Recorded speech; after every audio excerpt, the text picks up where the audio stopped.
Sir ఈ ఇల్లు నా సార్ నేను తీసుకొని ఒక 5 సంవత్సరం అవుతుంది సార్. భూమి తీసుకున్నాం, వేరే దగ్గర కిరాయికున్నా సార్. కిరాయి ఎన్ని రోజులు కడతాము? 9,000 10,000 కిరాయికి ఉన్నాయి సార్. ఇన్ని రోజులు కిరాయి ఎందుకు కట్టాలి? భూమి ఉంది కదా, ఏదో ఒకటి భూమి అమ్మి చిన్న ఇల్లు కూడా లేదు, ఎన్ని రోజులు కిరాయితో ఉంటాము. పిల్లలు చిన్న చిన్నగా ఉన్నారు, స్కూల్ లేదు, ఏం లేదు, ఇంట్లోనే ఉన్నారు. మమ్మీ నేను స్కూల్కి పోతా, మమ్మీ స్కూల్కి పోతా అని పెద్ద పాప ఏడుస్తుంది. అయితే ఇక్కడ స్కూల్ ఉంది కదా, పెడదాము, ఇల్లు కట్టుకుని ఇక్కడే ఉందామని ఇక్కడ వచ్చి ఒక 7 నెలలు వేసాను సార్. 8 నెలలు ఇల్లు కట్టి భూమి 10 గుంటలు భూమి అమ్మి బంగారం అన్ని 5 తులం బంగారం అమ్మి ఇల్లు కట్టినాం. ఇల్లు కట్టుకుని ఉన్నాం సార్. ఇన్ని రోజులు ఒక్క మంచి కూడా రాలేదు. అయితే ఆ రోజు డిసెంబర్ 30 సార్, పొద్దున 6 గంటలకు, అంటే కొత్త సంవత్సరం వచ్చిన ఒకటే రోజు వస్తుంది. అందరు పండుకునే ఉన్నాం సార్. కొత్త సంవత్సరం కదా, అందరు చేసుకుందామని ఇట్లా పండుకునే ఉన్నాము. పొద్దున అంటే 3-4 గంటలకు వచ్చిందంట వాళ్ళు. అక్కడ గుడి దగ్గర నిలబడ్డారంట, మాకు కూడా తెలియదు, మేము పండుకునే ఉన్నాము. పొద్దున 6 గంటలకు ఇక్కడ జేసీబీ, కార్లు, బస్సులు, అంబులెన్స్ మొత్తం వచ్చింది సార్. రౌడీలతో పాటు వచ్చింది సార్. ముస్లిం వాళ్ళు రౌడీలు కూడా కొట్టనీకే సార్, వాళ్ళు పోలీస్ వాళ్ళు దేవుళ్ళకి వచ్చిండ్రు. ఇక్కడ నుంచి వెళ్ళకపోతే వాళ్ళతో కొట్టిద్దామని సార్. అయితే మేము వచ్చి బయట నిలబడ్డాం సార్. చీకటి మొత్తం, పిల్లలు పండుకునే ఉన్నారు. నేను, మా ఆయన, అక్క వాళ్ళు మేమందరూ ఇక్కడ నిలబడ్డాం. ఏంది ఇంతమంది వచ్చిండ్రు, ఇన్ని రోజుల నుంచి ఎవరు రాలేరు చూద్దామని బయటికి వచ్చినాం సార్. జేసీబీ సౌండ్ వచ్చింది, ఇంట్లోకి వెళ్ళి దెబ్బని అని వచ్చేసినాం. బయట నిలబడి చూసినాం. కొంచెం సేపు చూస్తేనే మాకు చూసి ఉరుక్కొత్తు వచ్చింది సార్. ఇంట్లో మేము కూడా వెళ్ళినాం సార్. ఇంట్లోకి వెళ్ళి మేము నిలబడ్డాం బెడ్రూమ్లో.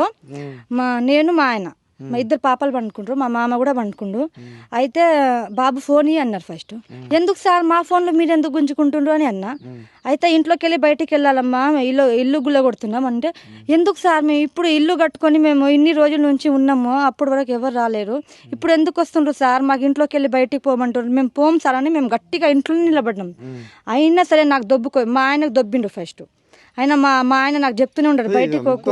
ఇప్పుడు అసలు ఎవరు దీని వెనక ఎవరు ఉన్నారు? రేవంత్ రెడ్డి వాళ్ళ తమ్ముడు అన్నంట, తిరుపతి రెడ్డి అని సార్. ఎందుకు ఆయనకి ఏం అవసరం ఇక్కడ? అంటే ఇది గవర్నమెంట్ ల్యాండ్ అన్నారు.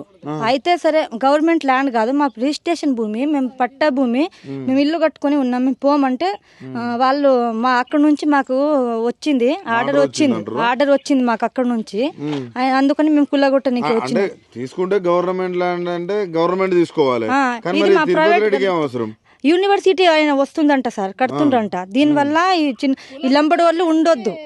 5-6 ఇల్లు ఉన్నాయి కదా, భూములు తీసుకునే వాళ్ళు చాలా మంది ఉన్నారు. ఇల్లు పోలీస్ వాళ్ళు సార్. ఎవరు మాకు ఏం గ్లీజ్ మాటలు అన్నారు సార్. లేడీస్ పోలీసు దుడుక్కలు, లంజలు, లంబడోళ్ళు మీరు ఇక్కడ ఎందుకున్నారే, మీకు ఎవరు ఇక్కడ మీ అయ్యజాగిరా, మీరు ఉండనీకి అయ్యజాగిరిలో బోర్ కొట్టినరా మీరు అంటే, మేడం ఏం మాట్లాడుతుండ్రు మేడం, మీరు మంచిగా మాట్లాడండి. కాల్లో పడ్డా సార్, ఆ మేడం కాల్లో పడ్డా కూడా అస్సలు మాకు ఇది ఏం చేయలేదు. చిన్న పిల్లని ఎత్తుకొని నేను నిలబడ్డా సార్. అయినా సరే నేను ఇంట్లో ప్రెగ్నెంట్ లేడు, నేను 5 months సార్. ఇంకా పాప ఉంది, చిన్న పాప, సంవత్సరం పిల్ల. ఇంకో పెద్ద పాప 4 years ఉంది. చూడలేదు సార్, నేను ప్రెగ్నెంట్ బాలెంత కూడా చూడలేదు సార్. బాలెంత ఉండే 1 month కూడా కాలేదు, 8 days అవుతుంది బాలెంత కూడా. డెలివరీ అయిన గుడిసెల్లో ఉండే. ఆపరేషన్ నాకు కూడా 2 ఆపరేషన్ సార్. నాకు ఆపరేషన్, ఇంకా నేను ప్రెగ్నెంట్ అయినా సరే నాకు గుంజకు మేడం, నేను బయటికన్నా వెళ్తలేను, లోపల ఉంటా, నాకు టైం ఇవ్వండి మేడం, మేము బట్టలన్నా తీసుకుంటాం లోపల నుంచి. మేము రోడ్డు మీదనే ఉన్నాం సార్. ఇగో మా సామాన్లు ఇగో అన్ని ఇక్కడే ఉన్నాయి. పెద్ద పెద్ద వాళ్ళు ఎవరో వచ్చిన వాళ్ళు వంట చేసి పెడుతుండ్రు. ఏదో ఒకప్పుడు తింటే ఒకప్పుడు తింటలేము సార్. బాధ అనిపిస్తుంది సార్. ఏడ్చి గొంతు మాట రాలేదు. నిన్న మొన్న నుంచి మాటలు వస్తుంది. ఏం చేయాలి సార్? రేవంత్ రెడ్డి వాళ్ళ తమ్ముడో ఎవరు అంట, తిరుపతి రెడ్డి, మాకు న్యాయం చేయాలి. వాళ్ళు రేవంత్ రెడ్డి లాక్కుంటుండే ఇంకెక్కడ న్యాయం చేస్తారు? రేవంత్ రెడ్డి న్యాయం చేయాలి కదా సార్. గెలిపించారు, ఇట్లా అవుతుంది అనుకున్నారా? అస్సలు కాలేం సార్. మేము ఆయనకు ఓటేసి తప్పు చేసినాం సార్.